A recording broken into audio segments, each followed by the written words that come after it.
வணக்கம் ஃப்ரெண்ட்ஸ். சூரியன் டைம் இப்ப தான் ஃபர்ஸ்ட் டைம் சூரியன் டைம் பார்க்குற மறக்காம சப்ஸ்கிரைப் பண்ணிக்கோங்க. தொடர்ந்து சூரியன் டைம் ஃபாலோ பண்ணிட்டே இருங்க.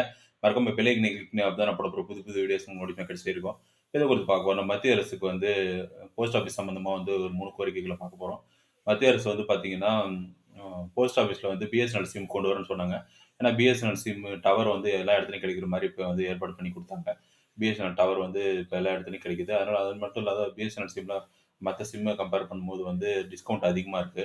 அதனால வந்துட்டு பிஎஸ்என்எல் சிம் வந்து எல்லா போஸ்ட் ஆஃபீஸ்லயும் கிடைக்கிறத வந்து மத்திய அரசு உறுதி செய்யணும் அப்படின்னு சொல்லி கேட்டுக்கிறோம். ஏன்னா எஸ்ஓ இல்ல ஹெட் போஸ்ட் ஆஃபீஸ்ல அப்புறம் பிரான்ச் போஸ்ட் ஆஃபீஸ்லலாம் கிடைக்கிறது வந்து உறுதி செய்யணும்னு சொல்லி கேட்டுக்கிறோம். இது மொத கோரிக்கை. 2வது கோரிக்கை பார்த்தீங்கன்னா, PLI, RPLI postal life insurance, rural postal life insurance 2 இருக்கு. அதுல வந்து பார்த்தீங்கன்னா, ஸ்கீம்ஸ் வந்து 6 ஸ்கீம் வரையும் தான் இருக்குது. அ அதுல ஸ்கீம்கள்லாம் வந்து பிஎல்ஐ, ஆர்பிஎல்ஐ எல்லாம் இன்னும் அதிகப்படுத்தி 10க்கு மேல ஸ்கீம் கொண்டு வரணும். ஏன்னா வந்து எல்ஐசிய கம்பேர் பண்ணும்போது இதுல ஜிஎஸ்டி இல்ல. எல்ஐசில நெறைய ஸ்கீம் இருக்குது. அதேபோல வந்து பிஎல்ஐ, ஆர்பிஎல்ஐலாம் வந்துட்டு ஸ்கீம்ஸ் வந்து அதிகமா கொண்டு வரணும். அதேபோல வந்து மெடிக்கல் இன்சூரன்ஸும் அ எல்ஐசிலயும் கொண்டு வரணும். போஸ்டல் லைஃப் இன்சூரன்ஸ்லயும் கொண்டு வரணும் அப்படின்னு சொல்லி கேட்டுக்கிறோம். இந்த கோரிக்கை வந்து மத்திய அரசு கன்சிடர் பண்ணது 2வது கோரிக்கை. 3வது கோரிக்கை பார்த்தீங்கன்னா, அ இப்ப வந்து இந்தியாவுல வந்து பிரசித்தி பெற்ற கோயில்கள்லாம் நெறைய கோயில்கள் இருக்கு.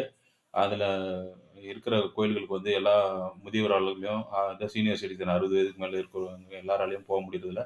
அதுல ஒரு சில கோயில்ல வந்து விஐபி தரிசனம் கூட கிடைக்கிறதில்ல. அது மட்டும் இல்லாத அது வந்து சீசனுக்கு கூட்ட நெரிசல் காரணமா வந்து போ முடியறதில்ல. அ அதனால வந்து மாற்றுத்திறனாளிகள், சிட்டிசன்னு அப்புறம் வந்து வேலையில இருக்கிறவங்க எல்லாமே போ முடியாத சூழ்நிலை ஏற்படுது. அதனால வந்து அவங்க கடவுள் அருள் பெறதுக்கு, கடவுள் ஆசி பெறதுக்கு வந்து அந்த பிரசாதம் மட்டுமாவது கிடைக்கணும்னு நினைப்பாங்க. அவங்களுக்கு மட்டும் பார்த்தீங்கன்னா, போஸ்ட் ஆஃபீஸ்ல வந்து பணம் பே பண்ணா வந்து பிரசாதம் கிடைக்கிறதுக்கு வந்து வழிவகை வந்து மத்திய அரசு செஞ்சு குடுக்கணும். இந்தியாவுல உள்ள பிரசித்தி பெற்ற கோயில்களுக்கு மட்டும் அந்த வாய்ப்பை ஏற்படுத்தி குடுக்கணும். அது ஒரு சீசனுக்கு மட்டும் கிடைக்குது. அது எல்லா சீசன்லயும் ஆல் டைம் கிடைக்கிறதுக்கு வந்து போஸ்ட் ஆஃபீஸ்ல வாய்ப்பை ஏற்படுத்தி குடுத்தா சிறப்பா இருக்கும். இந்த 3 கோரிக்கை வந்து மத்திய அரசுக்கு வைக்கிறோம். இது சம்மந்தமா நேரம் கிடைக்கும்போது வந்து மத்திய அரசு கோரிக்கை கடிதம் எழுத போறோம். இதோட நேத்தோட 37 கடிதம் குடுத்தோம். இதோட ஒரு 3 சேர்த்து 40 கடிதங்கள். அ நேரம் கிடைக்கும்போது வந்து இந்த கடிதங்கள் 3 கோரிக்கை கடிதங்களும் மத்திய அரசுக்கு பாரத பிரதமருக்கு அனுப்பிச்சிடுறேன். இது போன்ற அப்டேட் மற்றும் விழிப்புணர்வு தகவலுக்கு தொடர்ந்து சூரியன் டைம்ம ஃபாலோ பண்ணிட்டே இருங்க. சூரியகுமார், சூரியன் டைம். Thank you.